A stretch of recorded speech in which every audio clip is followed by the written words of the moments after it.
Hello guys, in this video we'll be talking about blood pressure and its regulation.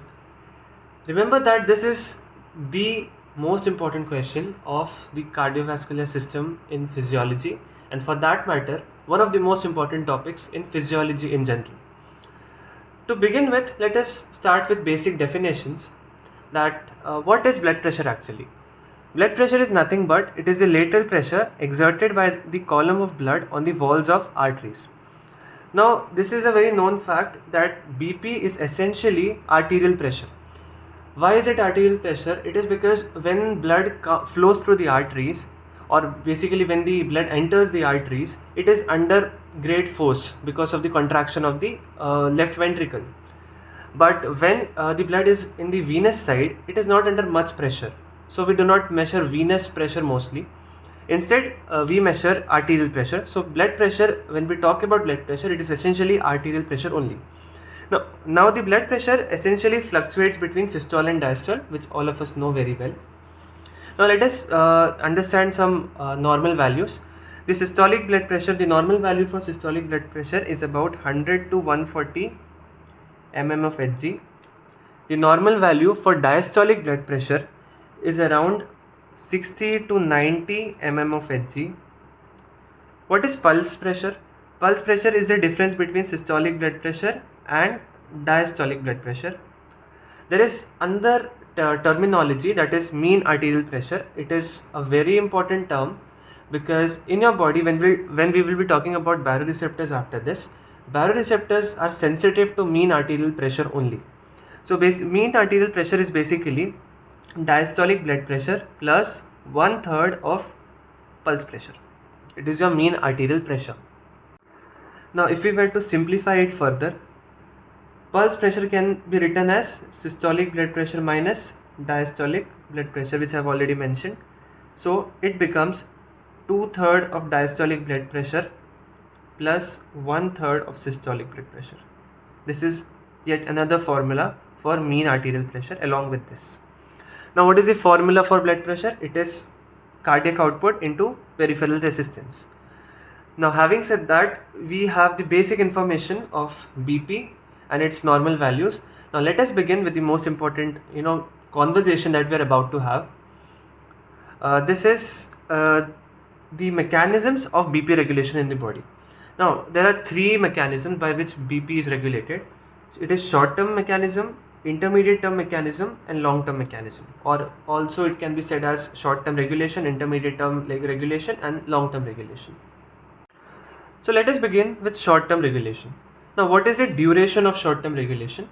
It basically regulates your BP at an interval of seconds to minutes. Now what is the type of regulation? It is a nervous type of regulation, which basically means it is regulated or mediated by nerves. And action, it is the most rapid among all the three mechanisms. Why? Of course, it is because of nerves, isn't it? So nervous system is something which regulates short-term mechanism of blood pressure regulation. So therefore, it is the most rapid among all the three types of mechanisms. Now, what are the components of short-term regulation? There are three components. We have Baroreceptor Reflex, Chemoreceptor Reflex and Cushings Reflex, which is also known as CNS ischemic response. Mind it, these three are in fact the most important of all the regulatory mechanisms. So make sure you learn them very well. So let us begin with Baroreceptor Reflex first. Now here I have made a diagram. So let us label it first.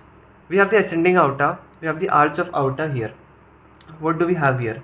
We have the left common carotid artery here. We have the left external carotid artery here. We have the left internal carotid artery here. Similarly, what do we have here? We have the right subclavian artery. We have the right common carotid artery. We have the right external carotid artery and we have the right internal carotid artery. Okay. Now let us understand what are baroreceptors. The word baro basically means pressure, isn't it? So baroreceptors are special pressure receptors special pressure receptors which are located in most dilated parts of the circulation. Now, as you can see, at the point where the right and the left common carotid arteries bifurcate into right and left internal carotid artery and external carotid artery, can you appreciate a dilatation here? These are known as carotid sinuses.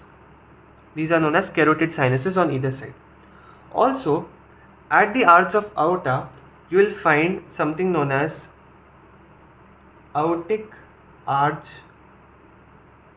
receptors. Aortic arch receptors. Now, this carotid sinus and the aortic arch baroreceptors in the aortic sinus, they are the principal baroreceptors of your sinoatrial system in your cardiovascular system. So these are the ones which regulate your baroreceptor reflex. Now, as I've already mentioned, it is a nervous type of regulation wherein nerves are involved.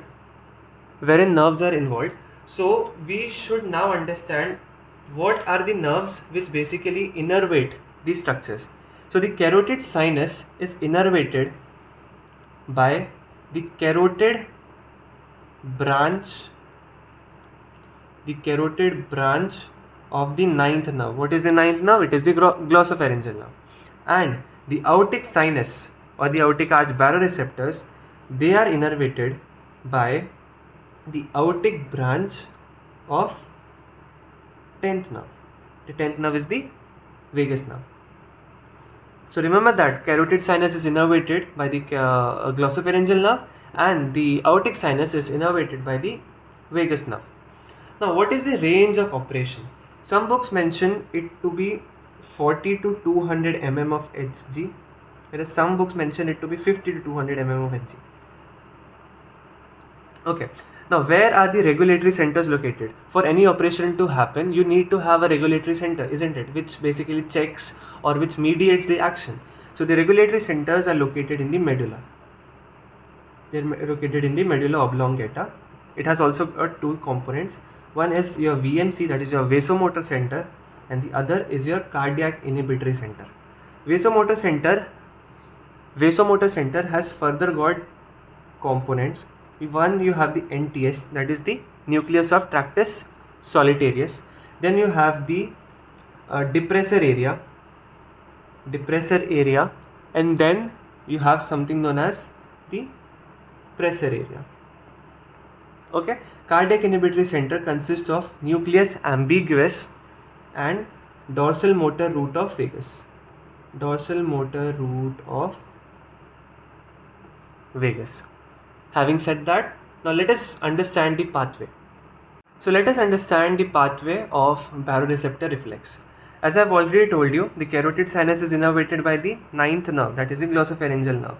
So here we have the efferent from the carotid sinus. The aortic sinus is innervated by the vagus nerve, that is the 10th nerve. Here we have the efferent from the aortic sinus. Now, both these efferent nerves go and relay into the NTS. NTS stands for nucleus of tractus solitarius. Now, from here, you need to understand signals are transmitted into various areas. Okay, as I've already mentioned, let me write it here. VMC has got three parts: NTS, depressor area, and pressor area. Whereas cardiac inhibitory center has got nucleus ambiguus and dorsal motor neuron of vagus. Now, from the NTS, the impulses go both to the nucleus ambiguus and also to the depressor area. Now, depressor area is also known as CVLM, that is caudo-ventrolateral medulla, or IVLM, that is intermediate ventrolateral medulla. You need not remember this, you just remember the depressor area. Okay. Now, at the depressor area, the neurons release something known as glutamate, which is a neurotransmitter. Now, on releasing glutamate, the depressor area gets activated, isn't it? Now, the depressor area gets activated, so it will relay the signal to the pressor area. However, at the pressor area, it will release something known as GABA. GABA is a inhibitory neurotransmitter, because of which RVLM, that is rostroventrolateral medulla. You need not remember this again, just remember pressor area. So the depressor area gets activated and it inhibits the pressor area by releasing GABA. Now remember, pressor area, as the word suggests, pressure, so it presses the vessels, that is, it causes vasoconstriction, so it is responsible for sympathetic activity. Whereas depressor area, it depresses the pressor area, therefore it is known as the pressor area. Now if you talk about nucleus ambiguous is responsible for parasympathetic supply. Now from the rostroventrolateral medulla, the neurons are relayed to the intermediate horn of the spinal cord. Similarly, from the nucleus ambiguous, the neurons are also relayed to the intermediate horn, intermediate gray column of the spinal cord. From here, you have the sympathetic supply, isn't it? Now, the sympathetic neurons will come out of the ventral root, relay in the sympathetic ganglion, and then supply the blood vessels and heart musculature. Now nucleus ambiguous, without relaying into the intermediate horn of the spinal cord, it goes and directly supplies the SA node. So here I have explained the entire pathway. Now let us understand by a flow chart what actually happens when there is increase in BP. Okay, to understand that, let us assume that due to some reason the blood pressure of the person has increased. Okay, now which blood pressure I am talking about? Am I talking about systolic blood pressure or am I talking about diastolic blood pressure?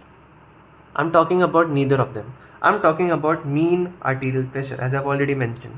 The formula for which was diastolic blood pressure plus 1/3 of pulse pressure, or 2/3 of diastolic blood pressure plus 1/3 of systolic blood pressure. Baroreceptors are sensitive to mean arterial pressure only, neither to systolic nor to diastolic. Remember that. Now, when the blood pressure is increased, that is, the blood flowing through the carotid sinus, and the aortic sinus has also increased. So the baroreceptors are triggered, isn't it? So via the ninth and the 10th nerve, the efferent impulses are carried to the NTS, that is the nucleus tractus solitarius, because of which two activities occur. One, the nucleus ambiguous is stimulated, depressor area is stimulated. Now, if nucleus ambiguous is stimulated, parasympathetic supply is stimulated. Now, what is parasympathetic supply concerned with? It is concerned with vasodilatation. Now, if depressor area is stimulated, it will inhibit the pressor area. So, vasoconstriction is withdrawn. Pressor activity is withdrawn, and therefore it will ultimately lead to something called vasodilatation only. Like withdrawal of vasoconstriction is vasodilatation. So, what eventually happens is your blood vessels, become vasodilated. There is decrease in myocardial contractility. Why is there a decrease in myocardial contractility? It is because as you have already noticed, the nucleus ambiguous also innervates the SA node. So it will lead to decrease in contractility of the heart. Also, the sympathetic fibers do not. Also remember, sympathetic fibers do not innervate the SA node. They only innervate the musculature of the heart. So as sympathetic supply is inhibited, the myocardial contractility also decreases. So ultimately, the net result is decrease in BP. So let us write this in a flow chart. Again, the BP is increased, because of which there is stretching. Stretching of what? There is stretching of sinuses, basically baroreceptors. Now, because of this reason, baroreceptors are stimulated. Now, baroreceptors are stimulated via the efferent 9th and the 10th nerve. They will send a signal to the NTS. So, there is activation of nucleus of tractus solitarius. Now, as NTS is activated, there are two things happening. One, there is activation of nucleus ambiguous, because of which vagus is activated. Also, I forgot to mention one thing. Nucleus ambiguous mediates its activity by the vagus nerve, because vagus is primarily a parasympathetic nerve, so it is responsible for mediating the actions. So when nucleus ambiguous is stimulated, vagus is stimulated. Now since vagus is stimulated, what will it do? It will lead to decrease in cardiac output. On the other side, there is inhibition of VMC. Why do I say VMC? Because the pressor area, that is your rostroventrolateral medulla, which was a part of VMC, is inhibited, because of which there is decrease in sympathetic outflow. As I've already mentioned before, VMC is concerned with sympathetic function. So sympathetic outflow is decreased, and because of this reason, myocardial contractility is decreased, and there is loss of vasoconstriction, withdrawal of vasoconstriction, which is vasodilatation ultimately. All of this will contribute to decrease in cardiac output. And we know by formula BP is equal to cardiac output into peripheral resistance. Now imagine if the peripheral resistance is constant and you decrease the cardiac output, what will happen? BP will eventually come down. The opposite happens when your BP is below the normal level. BP goes down, the opposite happens here. I hope baroreceptor reflex is clear. Now there are certain other reflexes which you need not know in depth, but if you can have a fair idea of what these reflexes are. To begin with, we have atrial stretch reflex. Okay, in this, when the venous return is very high, venous return is the amount of blood that is coming via the superior and the inferior vena cava to the right atrium. So if more of blood is coming to the right atrium, it will stretch more, isn't it? So atrial filling is increased. Because of atrial filling being increased, there are certain stretch receptors which get stimulated. These are known as type B receptors in the atrial wall. Now, since these receptors are stimulated, these will lead to inhibition of the sympathetic system. Now, since sympathetic system is inhibited, there is withdrawal of vasoconstriction activity, vasoconstrictors, because of which there is vasodilatation, which basically means decrease in BP. Next, we have something known as Bainbridge reflex. This is yet a very important question. Now, in certain cases, when there is rapid infusion of saline to the patient, why do you infuse saline to the patient? In case of dehydration, isn't it? When the patient goes into hypovolemia, there is rapid infusion of saline. Now, since there is rapid infusion of saline, venous return is increased, isn't it? Blood volume has increased. Now, there is increase in venous return, because of which there is increased venous filling of the atria. Now, there is stimulation of something known as TPAR. What are TPAR? They are tachycardia producing atrial receptors. Now, as they are tachycardia producing atrial receptors, they will lead to tachycardia only. So, eventually the result is tachycardia. Now, you might as well wonder that since we have baroreceptor reflex in our body, it is so efficient, it has the ability to maintain the blood pressure, then why do people suffer from hypertension? This might be a question. Now, the reason for this is, understand that in our body, there is a normal set point, okay, for baroreceptor. There is a normal set point for baroreceptors. Like for example, let us assume that the normal set point of the baroreceptor is around 100 mmHg, for example. Okay, like since birth, this has been your average blood pressure most of the time. So the baroreceptor is accustomed to this mean arterial pressure. This is your mean arterial pressure.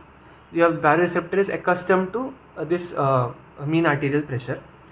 Now, due to some reason, due to some genetic causes or due to some lifestyle causes, your blood pressure increases, okay, frequently. So for example, your blood pressure reaches 130 mmHg. Initially, the baroreceptor will understand that this is not the normal level, so it will bring back your blood pressure to the normal level, that is a 100 mm of mercury.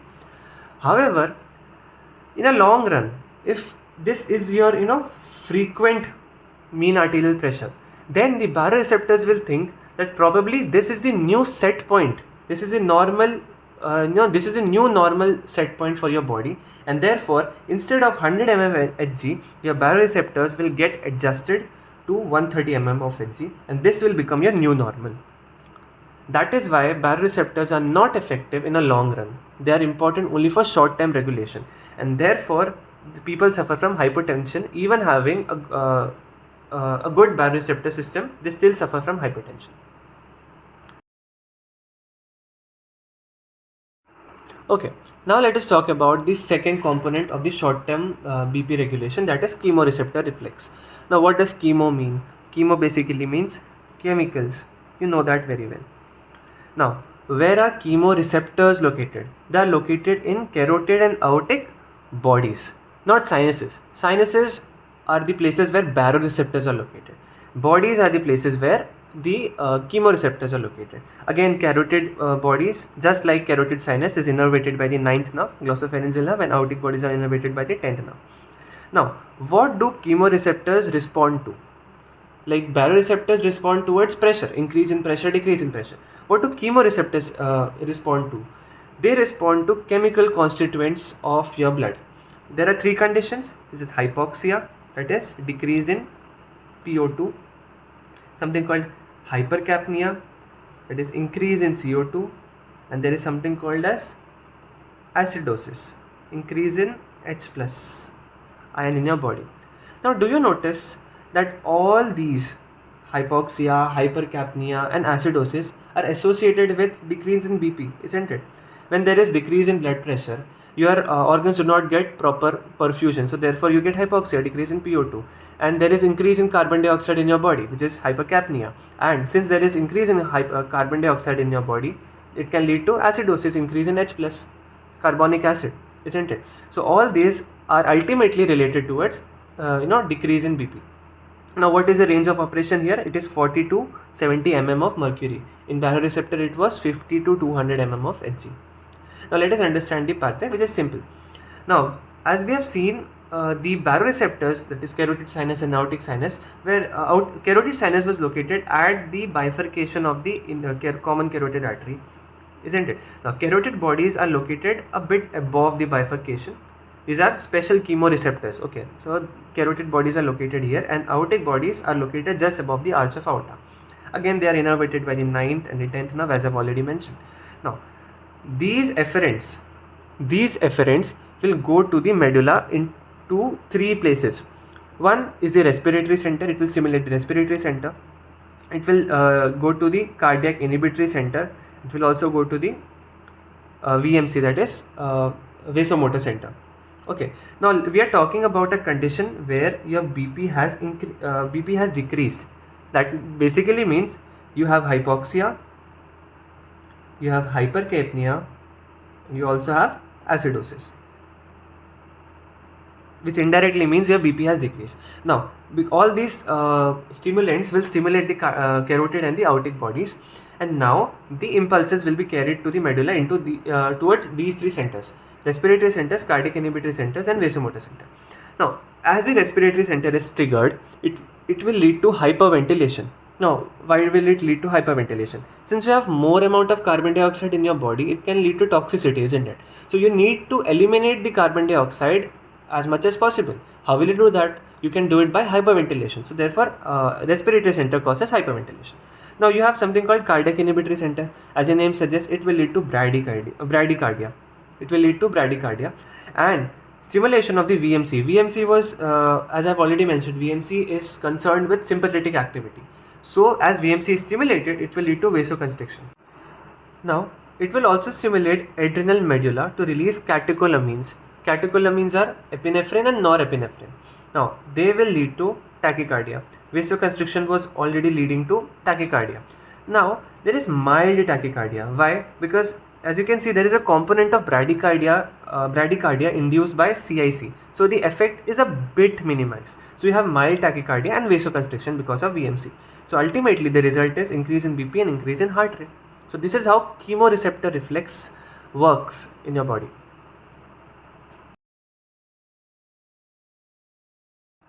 Now let us talk about the last component of the short-term regulatory mechanism, that is CNS ischemic response. It is also known as Cushing's reflex.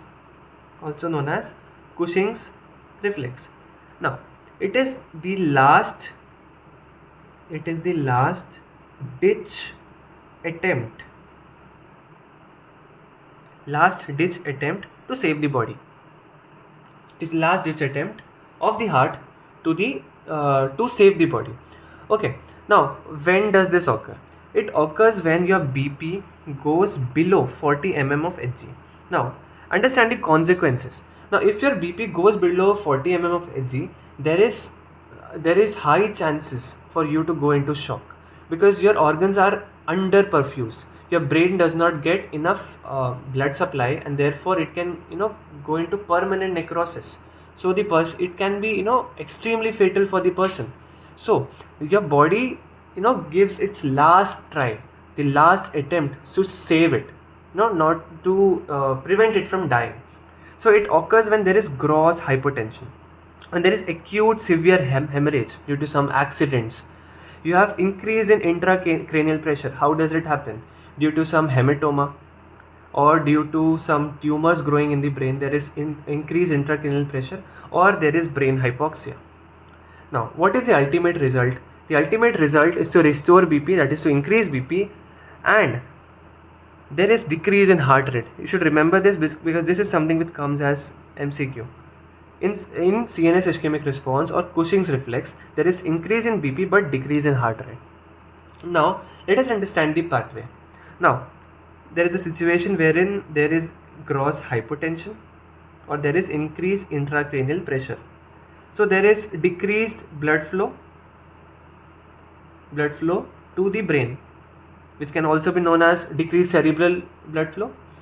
Now, since brain is under perfused, the VMC, which is also a part of the brain, also gets less blood, because of which there is hypoxic changes, and in fact hypercapnic changes also, hypercapnic changes in the VMC, because of which the VMC is stimulated. Now, since the VMC is stimulated, VMC is concerned with sympathetic activity in the body. What will it lead to? It will lead to intense vasoconstriction. Now, intense vasoconstriction will lead to increase in BP. Now, due to intense vasoconstriction, there is increased pressure in carotid sinus, and for that matter, the baroreceptors in general. Now, since there is increase in pressure in the carotid sinus, there is activation of baroreceptors. Now, what is the function of baroreceptors?